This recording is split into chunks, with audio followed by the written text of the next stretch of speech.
good number of interesting questions which have come up. But as we discussed, we will take Yes, yes, some of yes, the I questions understand. at the end. And now let's invite the second speaker of the day, or rather evening, who is Dr. V.R. Kulkarni. Dr. V.R. Kulkarni belongs to Nanded district in Maharashtra, and he completed his veterinary degree in 1988 from Parbhani Veterinary College. He started his career in a reputed animal feed manufacturing company, and then he was there. At that time, he was instrumental in producing poultry feed without animal protein. He has extensively worked in the same company for about 20 years, and then he decided to start of his own. Then, after 20 long years of service, he started his own business with premix and concentrates to begin with, and he got an overwhelming response to that from customers. Then he entered into feed milling business, and at present he is into feed, food, fuel, fertilizers, and farming. With a unique approach, Dr.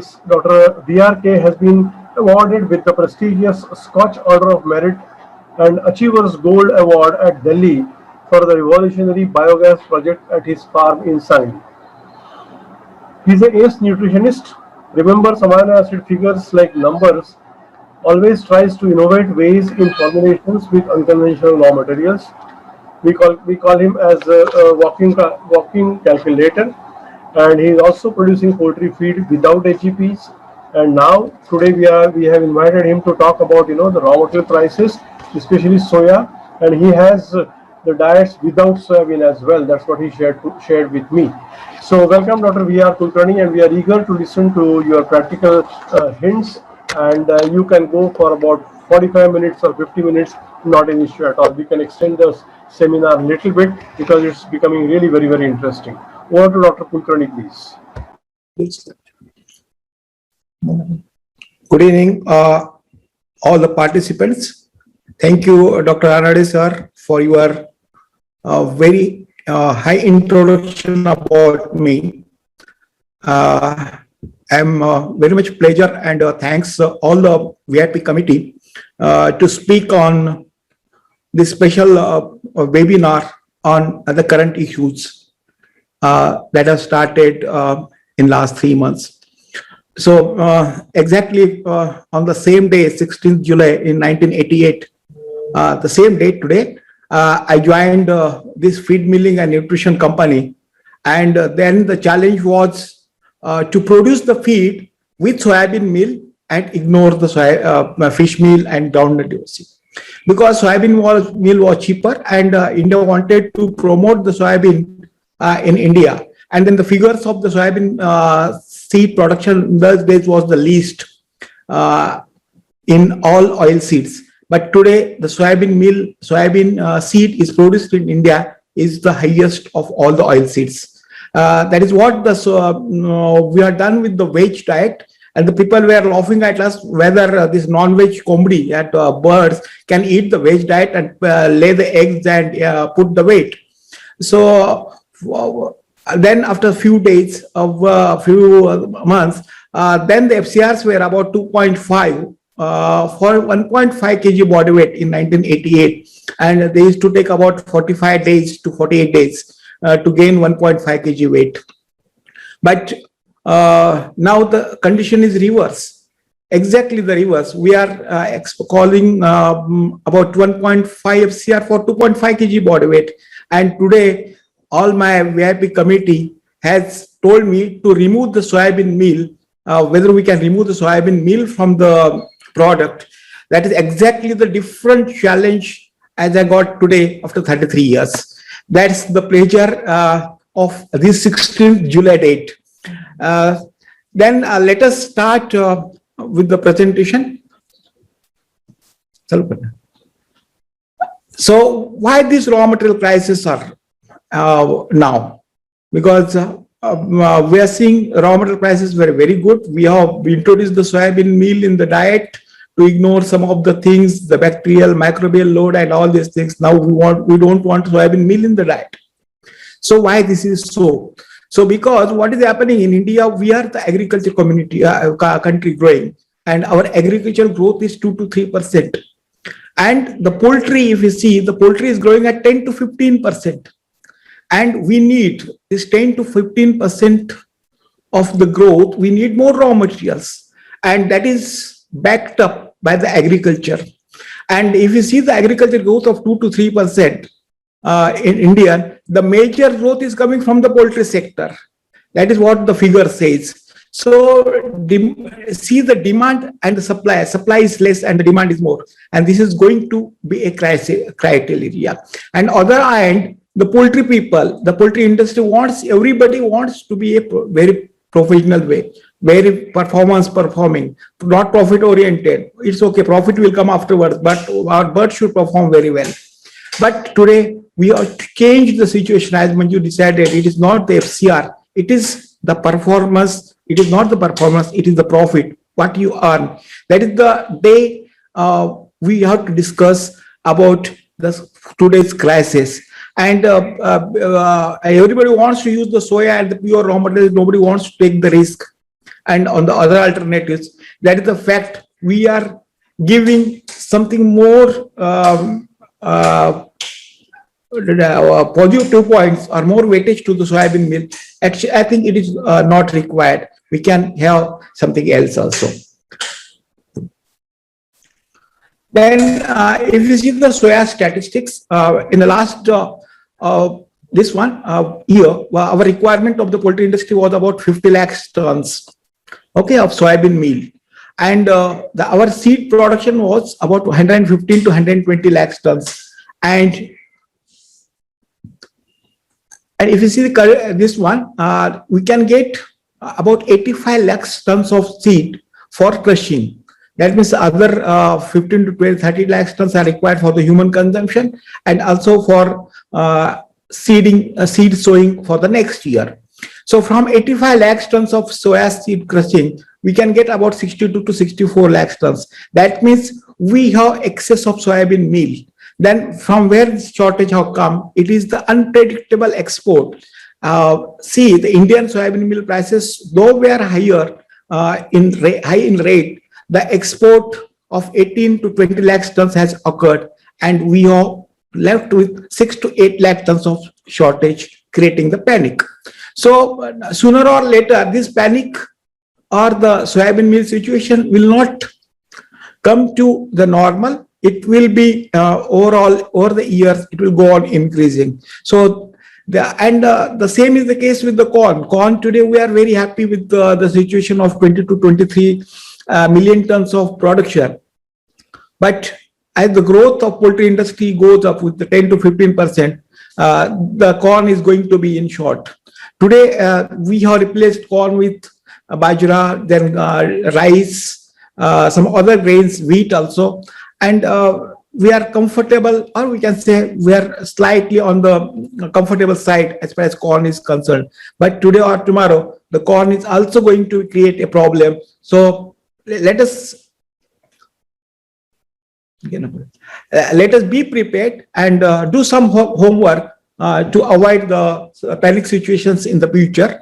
And that's why I think the topic is decided how we can manage the future diets. Then first thing, then can we reduce the production of the poultry? No, we cannot reduce the production of the poultry, whether the eggs or the chicken, because our population is growing, our needs are growing, we are now becoming very, very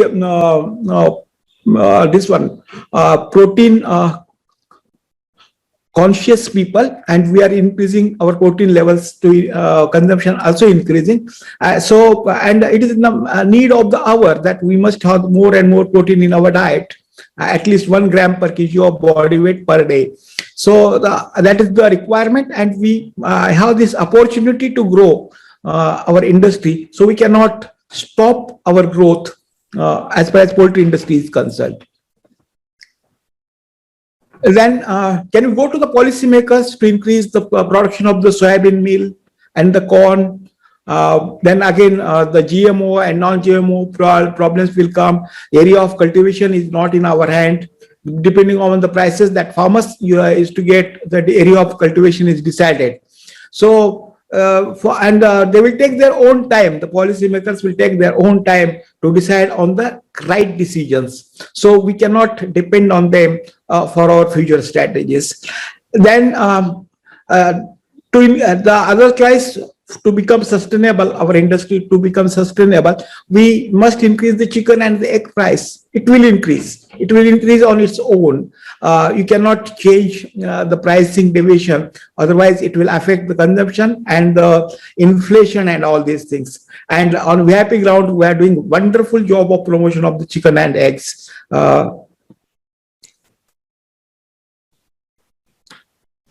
Then my next suggestions will go backward and forward integration. That is giving a definite success. If you see the few feed millers, few integrators, they have their own solvent plants. For example, Sneha, Suguna, Venkis, and all of them, so many people. Then that they are giving, they are getting good quality soybean meal, and all their performances are very good. And all these things can happen with the backward integration. Forward integration, you can get a better realization and you can sustain it well. So these two tools are there, but whether that is not the topic for the today to discuss on those backward and forward integrations. So we have different seminars for that, webinars for that, and today we'll discuss about the soya and corn.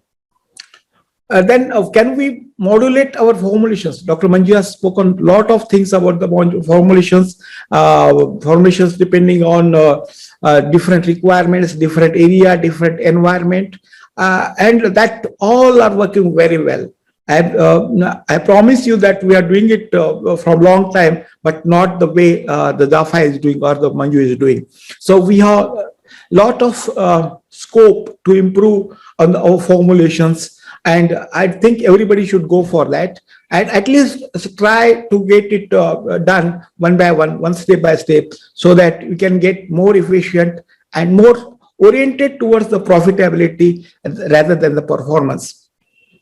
And without, and I will suggest you that can we do further on all the formulations depending on the profit, not on the performance, or neither affecting the performance and without disturbing any environment and the quality of the finished goods.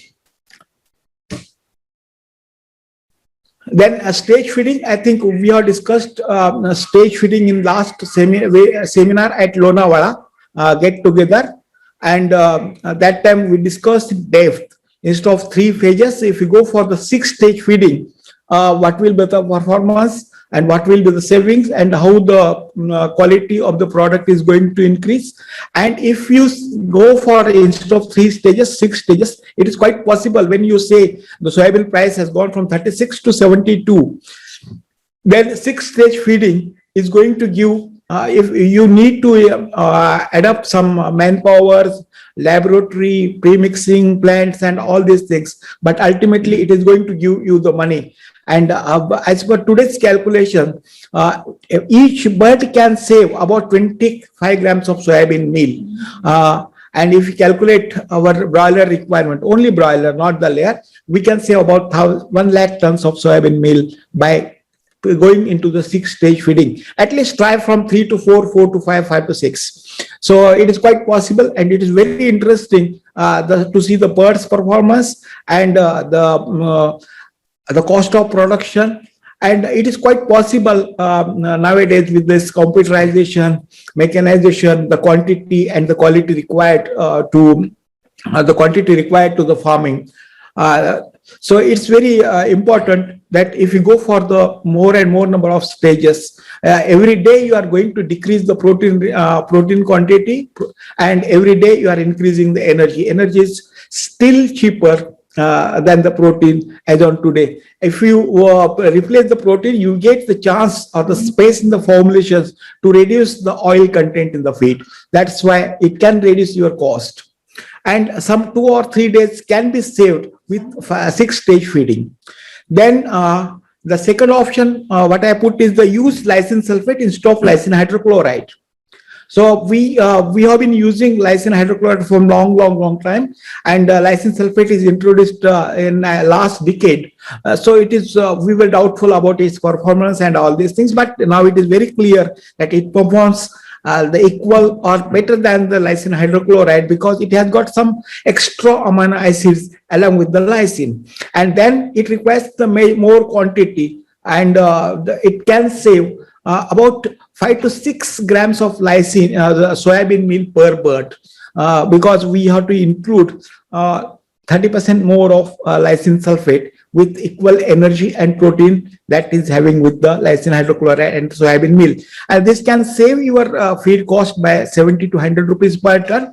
And if we say all our requirement will be decreased by 24,000 metric ton annually. Then third thing, that amino acid based and enzyme based diets. Already Manju has discussed in depth about this, and now today I think today I was discussing in the market about the availability of these amino acids and the formulations, current formulations, with 21% of maximum protein in pre-starter and 19.5 in starter and 18 in finisher.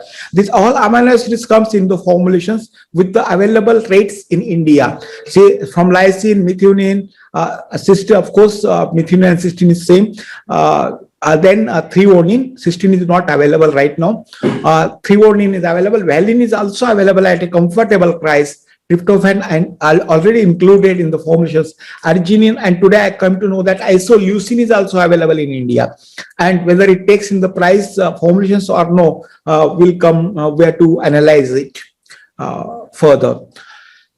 And I think this is a very, very profitable optimization. We must reduce the protein content, not for the cost saving, but for also for the environment saving, and for to avoid all the pollution and other issues. Also, we must use enzymes very optimistically, very conservatively, but optimistically, which can reduce your cost, and also it can help to have a better poultry farming. Then this amino acid base, I'm not touching much because Dr. Manju has already covered it. But for the legal point of view, the BIS specifications will be used for the Feed Act. That is what we came to know from the market, from some legislations. And if that comes into then our amino acid diets, protein reduction, energy optimization, fiber, and all this thing is not going to work. So I just now, before going into the Feed Act, please take into consideration the current requirement of the birds, current availability, and the commercial proportionate of the available in specifications as of today. So all the authorities can take a note of this and do not agree the BIS specifications, which are not practically possible to use it, and practically the birds will also not perform with those specifications. That is, I guarantee you. So Feed Act authorities should take consider the latest specifications by considering the latest standards required for the latest birds. And then let us go for the soya replacements. What we have else in India. India is a very diverse country as far as the environment, eating habits, and so is the raw materials that is required for the feed. So we have the groundnut, 93 lakh tons of production. Then we have rapeseed, 87 lakh tons of production. Sesame, 8 lakh. Sesame is a very good raw material if you consider its methionine, cysteine, and arginine levels are concerned. Then sunflower, it's a very high in methionine and the cysteine, so that is also there. And the linseed is the very specific raw material which you can utilize to change the taste of the chicken. As far as this linseed, because of its omega-3 fatty acid nature. Then all these raw materials, whatever we are having, can give about 50 to 60% of the meal. and remaining 30 to 40 to 50% will go for the as a oil. So this much of quantity is available. I think easily we can replace 7 to 8 lakh tons of soybean meal without any issue. And in the future, we can use more and more. So, and the panicness can be avoided. Besides this, we have corn gluten, 4 to 5 lakh tons, metric ton, 4 to 5 lakh metric tons, which is very high in protein. 60%, though it is guaranteed 60%, I think the industry can produce, the starch industry, wheat milling industry can produce the gluten with 70% protein easily. And nowadays the process has gone into a very different way. There are no issues of the aflatoxin. The drying process are very good, and the starch industry is doing very well, and it is expanding very, very fast. Then fish meal, we don't know its quality, quantity, and adulteration. Better to not to touch, but which we have the some analysis standards and some good suppliers, wherein you can depend upon them for their quality and the quantity supplies and no adulteration. So, but the variation will be there, but if we can manage that variation, it's also a very good source of raw material, and it is available in India in good quantity. So, then meat and bone meal is very popular, but it has got its own limitations. We can use up to 3 to 5%, not much, not less. Less than 3%, the feed is going to be costly because it gives the space for the energy to incorporate more through grains. So meat and bone is very popular, and one must use it. And the quality standards, Dr. Manju has gone into the details, but mind well that leather contamination has to be detected from each load. That is, please note that leather contamination is very high in meat and bone meal. So let us take that into consideration, that every lab has got that facility to recognize the contamination of the leather meal. It's a very simple procedure. Then DDGS. Manju has spoken a lot of things about the DDGS, and that's true that you can get 38% protein, you can get 65% protein, you can get 45% protein. You no guarantee whether it is a rice DDGS or maize DDGS or jawar DDGS or mixed together DDGS, whether it is a DDGS or a gluten, that also we don't know. So DDGS still a question mark in India, and whoever used, they are beaten up. That is there. And the toxins, we don't know. They don't have the drying procedures properly. We have visited so many plants of the DDGS, but the drying process is still doubtful. They don't have the specific drying procedures. We must insist them to install the good drying process and the oral process for the DDGS. It's a very good raw material if it comes to this.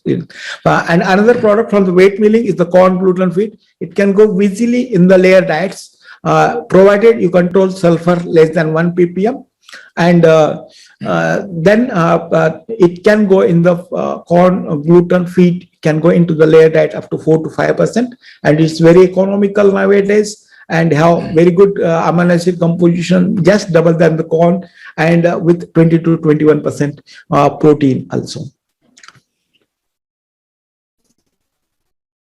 Then to use these raw materials, we have some prerequisites in our feed mill or the farm, whatever way you are doing the feed mill. So you must have the testing facility, at least protein, fiber, the oil content and the ash content you must, and the sand silica. See, these are the basic things, approximates we must have each and every feed mill. And if we can afford the NIR, the Manju had discussed details about the NIR. That is the best tool to reduce the cost and increase the quality of the product. Then aflatoxin kits, we have a lot of aflatoxin kits in India now, and they are working very well, and that gives at least some advantage whether to go for this raw material or not. So especially the groundnut and the DDGS. So use groundnut meal, the aflatoxin kits, to take the chance with the groundnut meal or the DDGS or not. So then we must identify all the adulterations.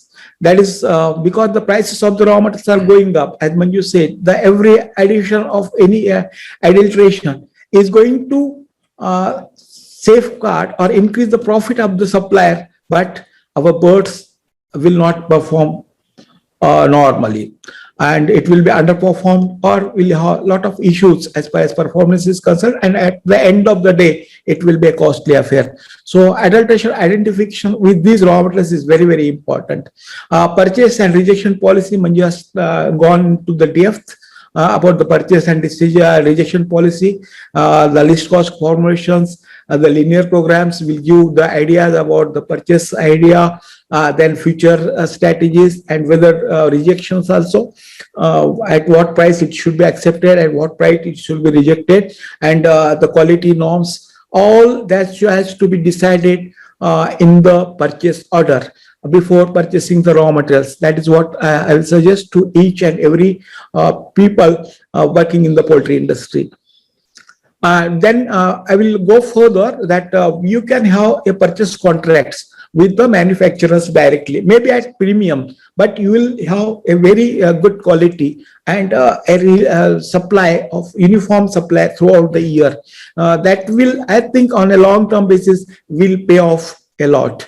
Don't change the suppliers now and then. If you have the same manufacturer every time, your performance also continuously will be same, and you can rely more on them to get good performance.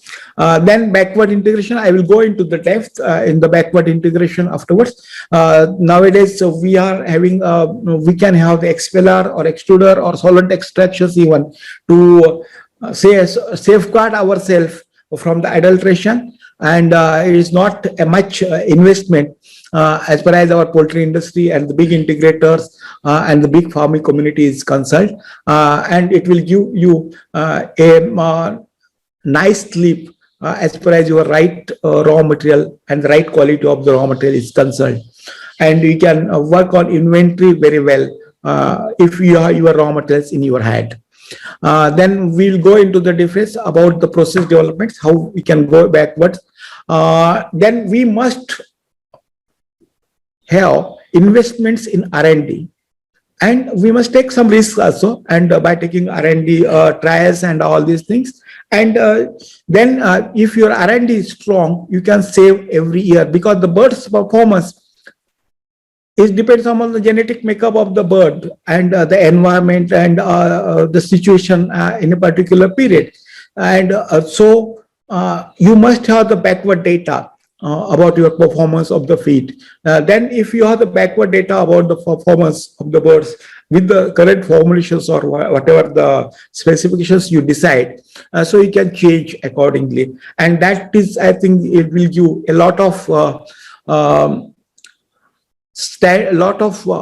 scope to develop, to sustain your industry, to profit and everything. And I urge all the solvent extraction people to stop the adulteration. I urge, again, I will say, I urge all the solvent extraction people to stop adulteration. We know that there is a law against adulteration. We can go to the court, but that is not the things. We want to win with you.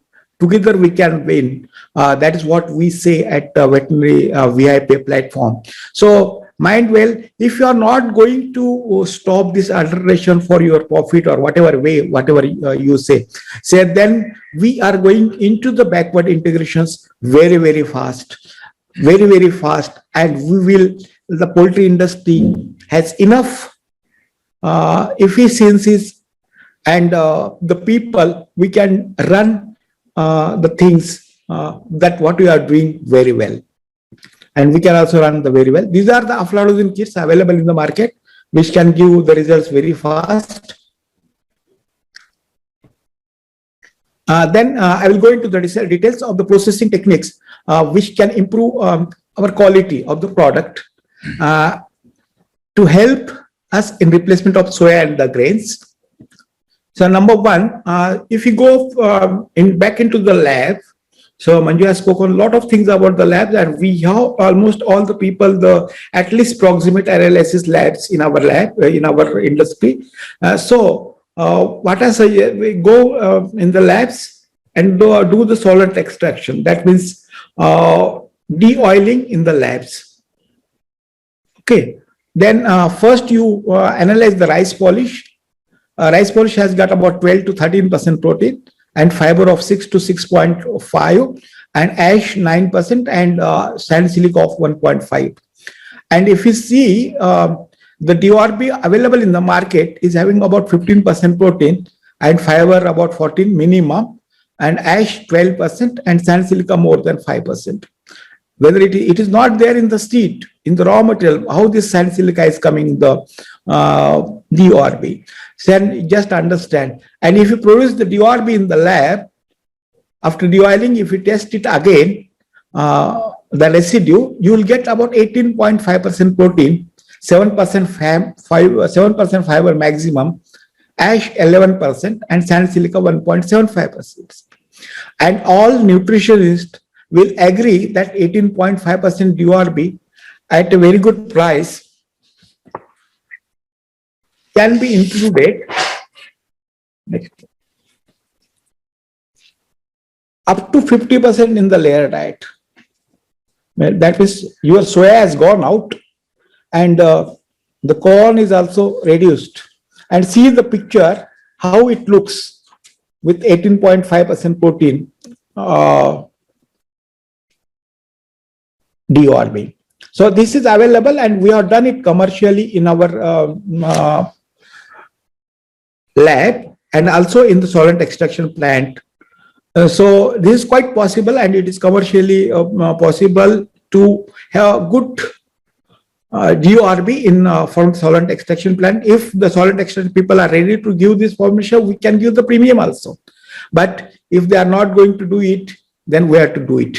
Even it can come in the broiler rations. You can understand the energy content in this particular DORB, more than 2,100 it will be. And it will improve our quality, quality of our feed also. Then second, we will go to, I will take only 2 or 3 examples of what we can do about the groundnut. If you see the groundnut, that what we eat, no kernels, groundnut, it will have about moisture 3%. If it is not adulterated with the water, then it will have protein of 30%. Then oil 52%, and fiber 5%, and ash of 2%, sand silica absolutely no.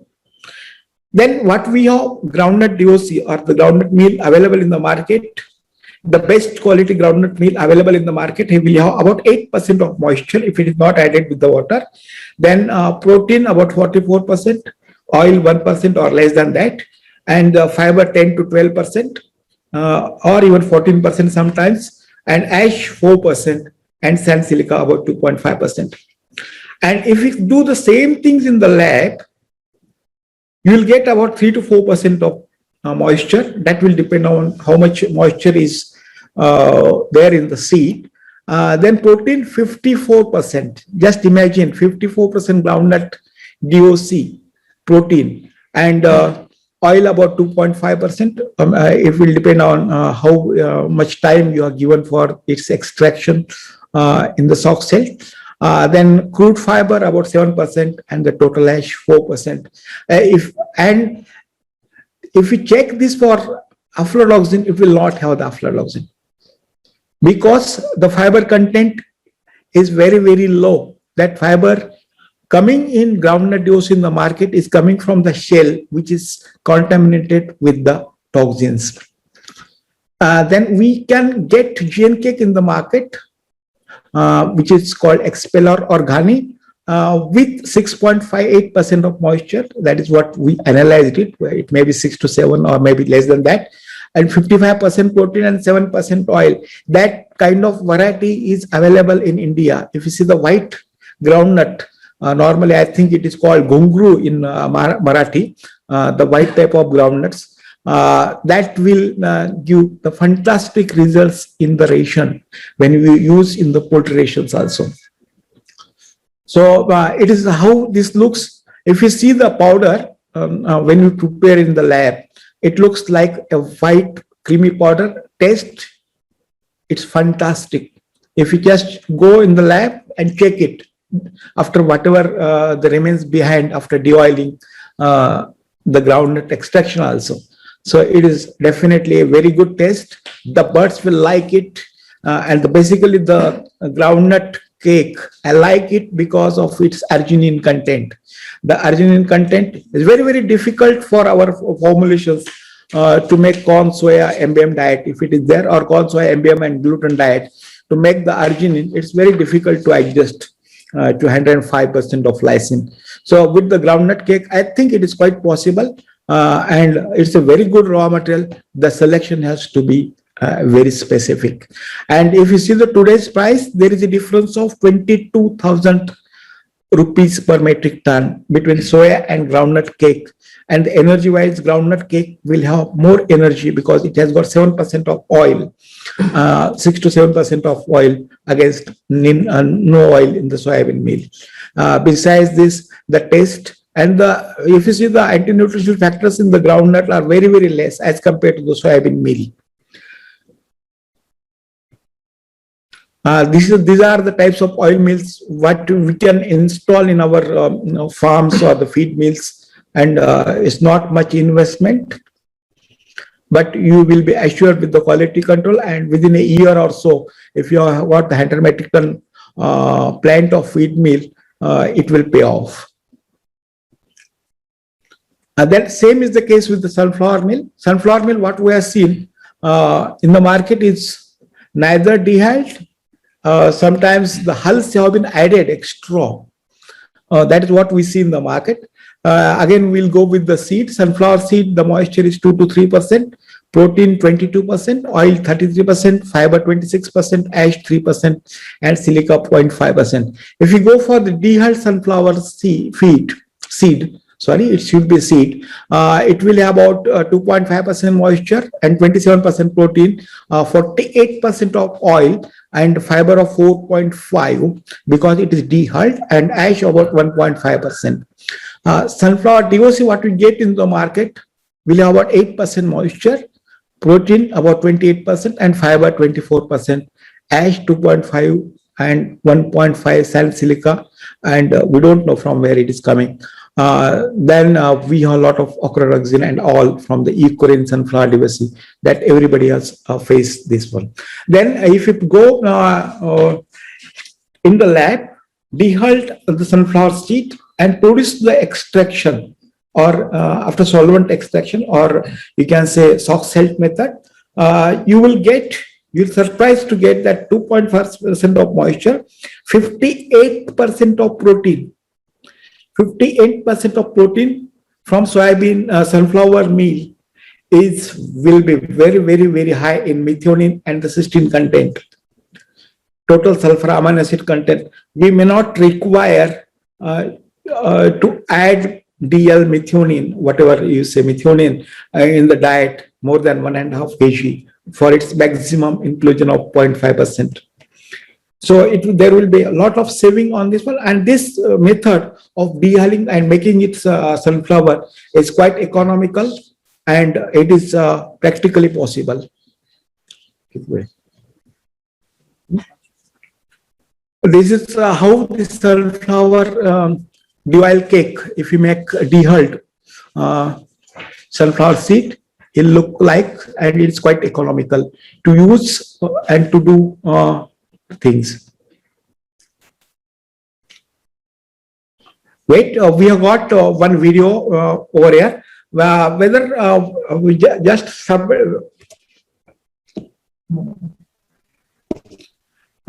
this video will suggest you whether we can produce the diets with the soybean meal or not. My belief is that if you reduce soybean meal in the diet without affecting the specifications or the requirement of the bird's performance goes up. And because it has the environmental effect, lot of nitrogen is wasted. That's Dr. Manju has already spoken about it. Lot of pollution and all these things can stop it, and the performance also goes up. Now let us see the video. These birds are grown on without soybean meal diet, and the feed formulations are very, very economical, and it has given about 1.8 to 1.9 kg body weight in 35 days with an FCR of less than 1.5.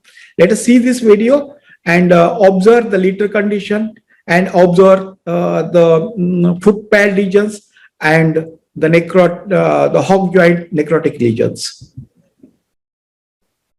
This is a small video for 1 minute and another video for half a minute. These are the birds born on without soybean meal diet. Not much management wise. The farm is not so of the best standard, and the protein is reduced up to 18% in the finisher level, and it is matched for all 7 amino acids. In specific ratios that India has mentioned, it is universally the same. See the litter conditions, it is totally dry. You will never find the such type of litter when you have soybean meal in your diet. But the birds are very, very clean.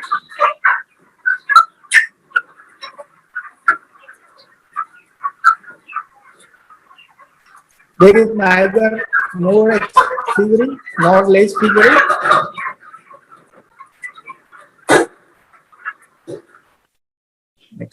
Next video.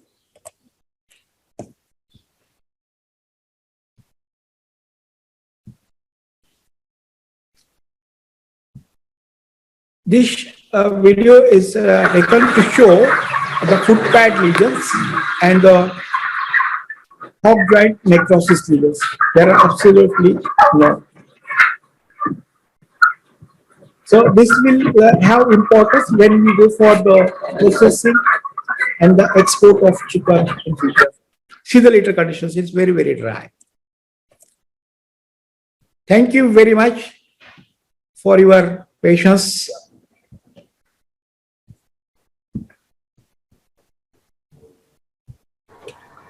Dr. VRK, we should thank you, not only to you, but also to Dr. Manju for such a beautiful webinar, very informative, very scientific, very technical, but understandable.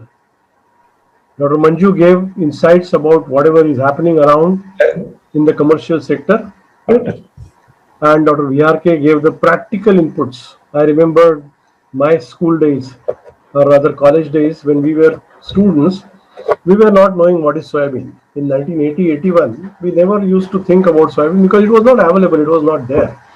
But we used to prepare diets and we used to feed the birds, and the performance was at par with whatever was happening around the globe at that point of time. So we started, in fact, again, I will repeat, Dr. VRK was the first person to introduce soybean and methionine in the poultry diets. And now he is the first person, I would say, who has initiated and been successful in removing the soybean out of the poultry diets. Fantastic thing, sir. So a lot of things we could learn. We have exceeded the time than what we have committed, but that's fine. It was very informative. Just I'll take few questions. All the questions have been recorded. All the webinar has been recorded, and those questions which will not be answered now live. They will be sent to the speakers and the answers will be sent to the respective persons. Some of the important questions, one Dr. Manju is from Dr. Uglikar, NIR and wet chemistry. There is always a difference in the results, what we get. Can you throw some light on that? Which one is more reliable? How to use those two different values which we get from these two methods? Basically, NIR is developed from wet chemistry. If one has to develop NIR, so first you should have a basic wet chemistry. That's must. Actually, it is possible with some of the big companies, but instead of that, if one can associate with the pharma companies or NIR service providers from market, they can get ready equations. So if they can get those ready equations, which are very precise, and they can apply it on a routine basis. So instead of starting from scratch, but always it is said that NIR should be calibrated with the own wet chemistry analysis. But that is not practically possible for all the feed millers. Okay, okay. Another question, Dr. Manju, is this is specifically with respect to these two raw materials. One is DDGS and second is MBM. How can we rely? I mean, how can we judge the quality of these two raw materials only on the basis of nutritive values? Is it possible? No. That's what I'm saying. So, Someone asked me, Sir VRK can add because he's got a lot of field experience, but I don't rely on nutrient values because the problem is the protein can be shown by adding a leather meal or hide and wool to meat and bone meal. The protein is high, but actually it's not digestible. That's a real issue. So one cannot rely on pure protein value or nutrient value, but one should go to a next level called pepsin digestibility or again amino acid analysis, especially if one is having NIR, it can throw out because in NIR, if you scan your meat and bone meal, it comes as an outlier. So you don't detect at all. The moment you see that it's actually 1 minute or 2 minutes job, you just throw it out. That's all.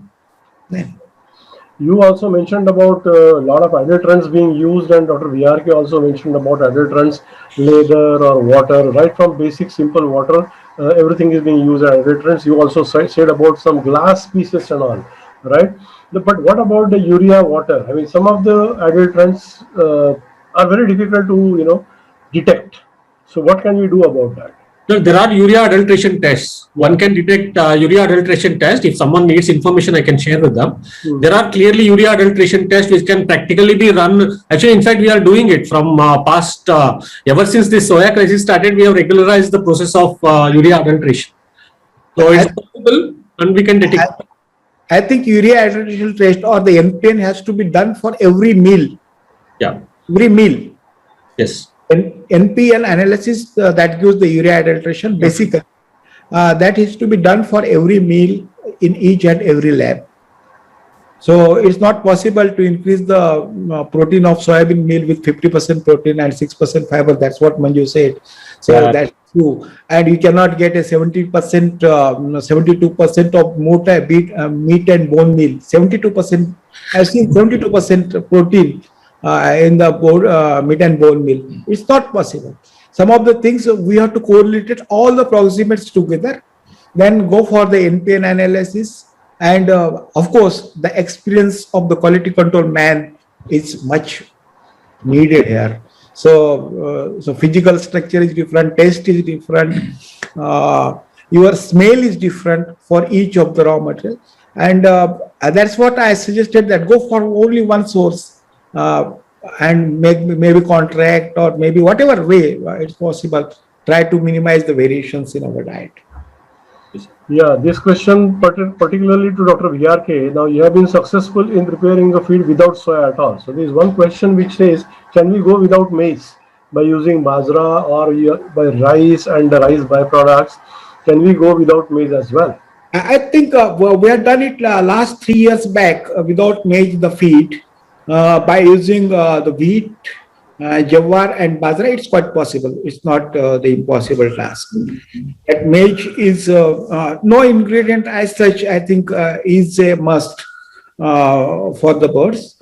Is the specifications and the quality control and the adulteration, or you can say toxins and the anti-nutrition, that matters much more. Yes, back to basics, because everywhere you will open the book, the inclusion limit always described from 0 to 30, 0 to 60. So that 0 is always there.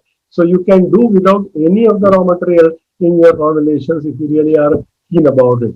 And for your all the audience information, the wheat-based diet was much better than the corn-based diets. Absolutely. Wheat performs better than corn. Corn, because of the basically the toxin levels in the corn and the non-starch polysaccharides. I think in the wheat, if we supplemented with the xylanase enzyme, the wheat performs much better than this one. But today, the corn prices and the price also matters. When the wheat prices are more, you cannot go for the this one. And again, the corn is going to be a limitation, and the wheat is going to be there in our formulations forever in India in future. Yeah, maybe in some quantities, or maybe in larger quantities. Today or tomorrow, it is the fact that wheat will be there in the formulations. Yeah, Dr. V.R. Kulkarni, the flock which you showed and you have reared it on a diet without soybean. Audiences, I mean, some of the listeners are interested in knowing the price of the feed, what you got. That time it was a 34 rupees a kg price, and when the market was about 40 rupees. Oh, so at least 6 rupees a kg was a saving. This was a question from Pooja Bharadwaj, I believe. Can you name one or two sources of dehulled sunflower from where it will be available? Dehulled sunflower meal, I think it is coming from Ukraine only, but the quality of the sunflower seed coming from Ukraine, sunflower extraction coming from Ukraine is not guaranteed, because it is coming by the way from the sea and all.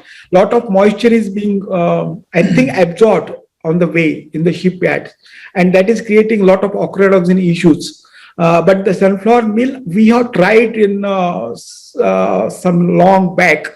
It works very well, and I think the industry must go for this. That is what was my suggestion for the future.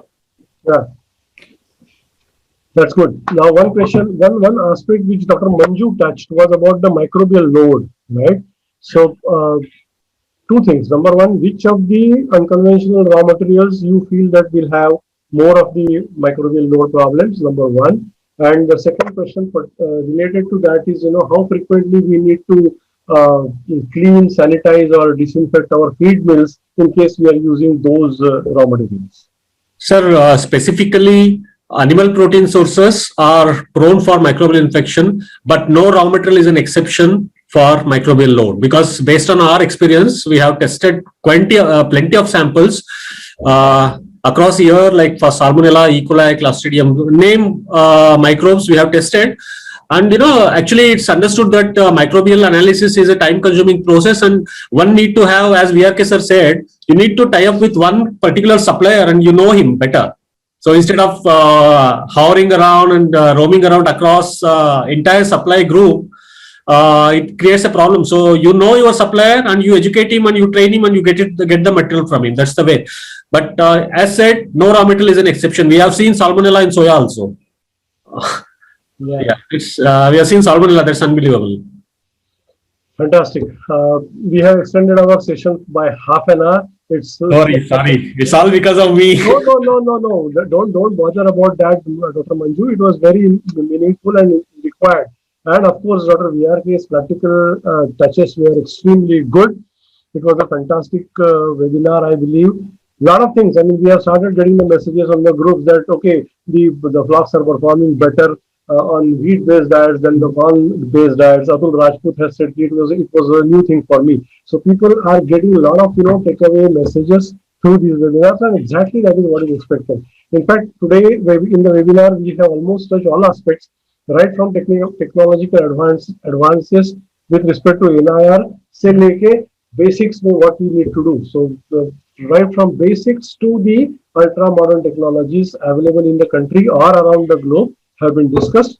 Very nice. Thank you very much. Of course, Dr. Phatak will be thanking you formally. But before that, let me announce about the second webinar of the series. We have as I mentioned, there are 3 webinars which we have scheduled.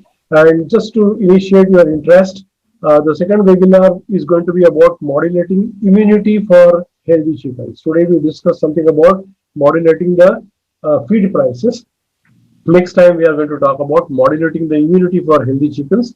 That is on 30th of July. 30th of July, that is 15 days from now. Again, a Friday at 5 p.m. And the speakers are very renowned, Dr. Prajapati and Dr. Rupdikar. So both the pathologists who are the gem of the people and in touch with the poultry sector, they will be talking about this particular topic of modulating immunity for healthy chickens. So don't miss out that on 30th of July 2021. And now I hand over to Dr. Phatak for a formal vote of thanks. But before that, really heartfelt thanks from my side to both the speakers. Thank you very much. Thank you so much. Thank you, Ramadi sir. Good evening. Thanks everyone for being a part of this webinar today. This is the first part of series of webinars that we are going to conduct.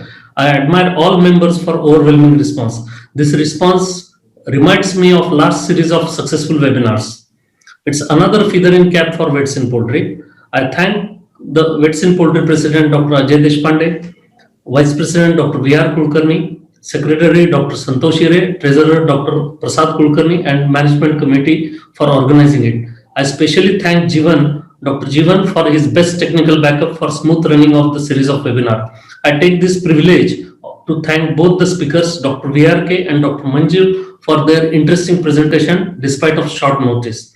While observing Dr. Manju's presentation, we feel that you have an eagle's eye on microcontrol of feed manufacturing operations, not only process but operations. Depending on your availability, let's think of few more learning sessions that will help the veterinarians and poultry industry as well. Dr. VRK's practical approach always benefits, and today's presentation is no exception. His out-of-box thinking gave us very important insight in reducing feed prices. It's always pleasure to have Professor Dr. Ranade with us, and today I thank him for moderating the webinar in his own commanding style, Nyayamurthy Prabhune. I thank all the participants for their proactive participation, which always inspires and motivates us to try new and innovative things. I again sincerely thank everyone associated with this webinar and would like to request you all for similar thunderous response for next webinar too. Jai Hind. Thank you.